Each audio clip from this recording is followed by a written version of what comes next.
Bien-aimés, je vous salue au nom puissant de Jésus.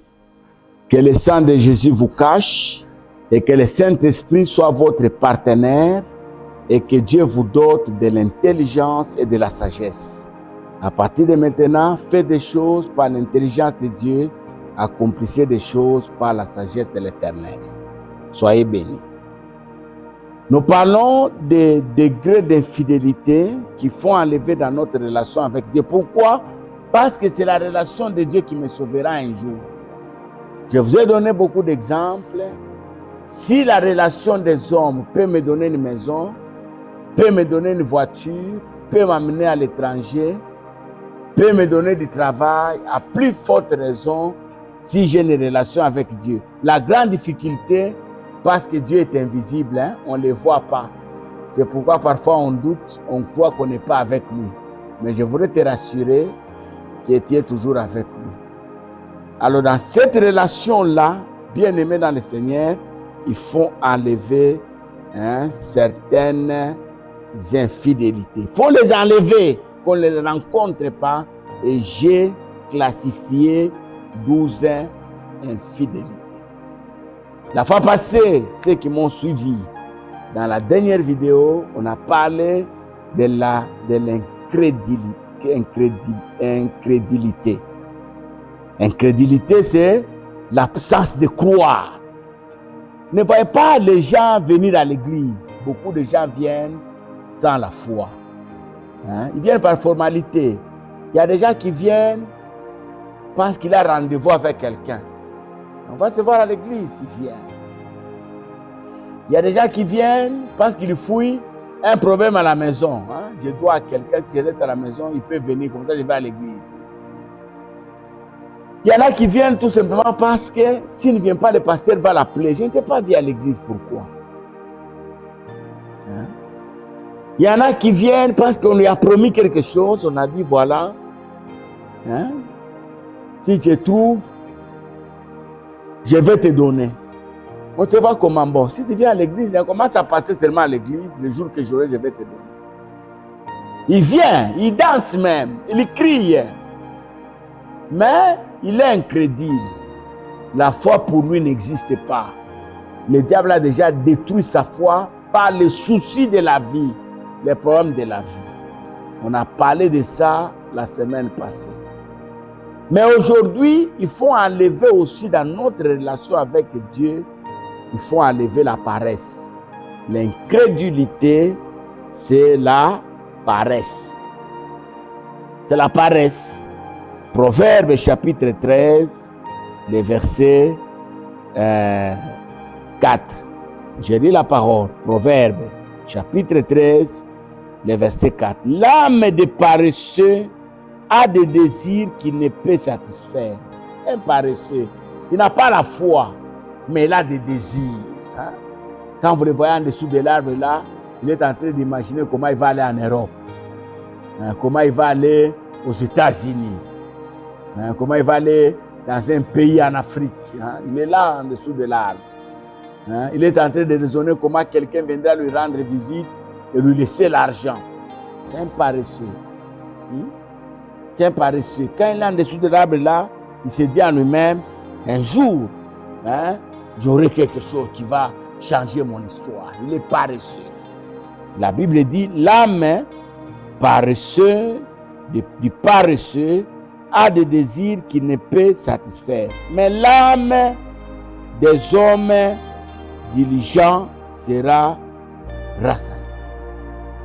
Dieu n'aime pas les paresseux. Dieu n'aime pas les paresseux. La foi, ce n'est pas de la paresse.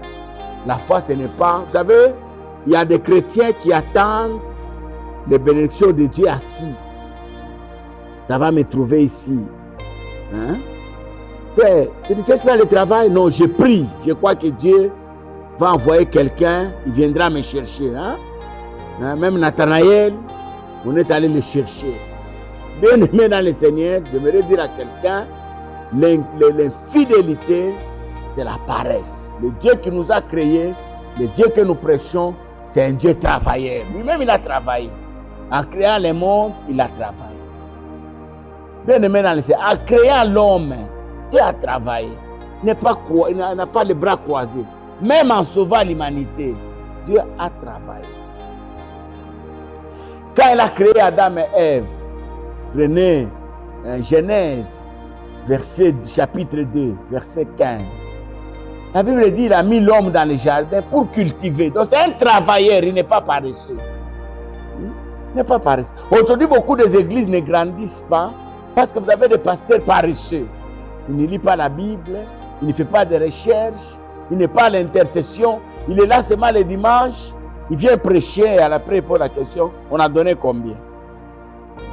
On a donné combien? Non, c'est entre 1000. Bon, donnez-moi d'abord 900, on va voir après. Bien-aimé dans le Seigneur.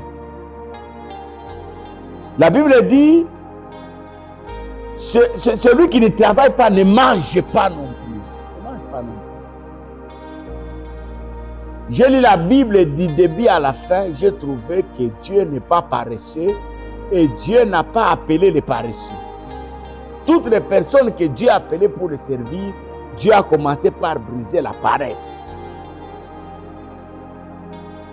N'attends pas le travail assis, n'attends pas le mariage sale. Un chrétien doit apprendre à faire quelque chose. L'évangile du temps de la fin, c'est l'évangile du travail. En venant sur cette terre, Dieu nous a donné chacun un talent. Il y a des gens qui ont le talent de coiffer les cheveux. Il y a des gens qui ont le talent. Ce sont des capacités innées qui nous permettent de faire certaines choses, qui sont différentes des dons de l'esprit. Il y a même des dons naturels, non? Les talents, c'est des dons naturels. Ce que Dieu veut, que chacun de nous apprenne à faire quelque chose. Dieu te bénira par rapport à ce que tu fais. N'est-ce pas, poser la question à Moïse, qu'as-tu dans tes mains? Aujourd'hui, il y a des chrétiens, si Dieu lui pose la question, qu'as-tu dans tes mains? Il ne présentera rien à Dieu. Regardez les paraboles, l'histoire parabole des talents. Les gens à qui Dieu a remis les talents. 2, 3, 1. Et le maître est parti. Quand il revient, donnez le rapport. Celui qui a reçu 3, il donne 6. Celui qui donne 4. Celui qui a reçu un talent, il remet le 1. Oh non, je savais que tu es méchant. Tu récoltes là où tu n'as pas semé. J'avais eu peur d'utiliser. Et Dieu a été dur avec cette personne-là. Dieu n'aime pas les paresseux. Même à l'église, Dieu n'a pas besoin de chrétiens qui sont assis dans des chaises. Si vous êtes membre d'une église, vous devez apprendre à faire quelque chose. Soyez dans un département. C'est alors que Dieu viendra. Dieu va te trouver en train de faire quelque chose pour qu'il te bénisse. Demandez à Zacharie et à Élisabeth.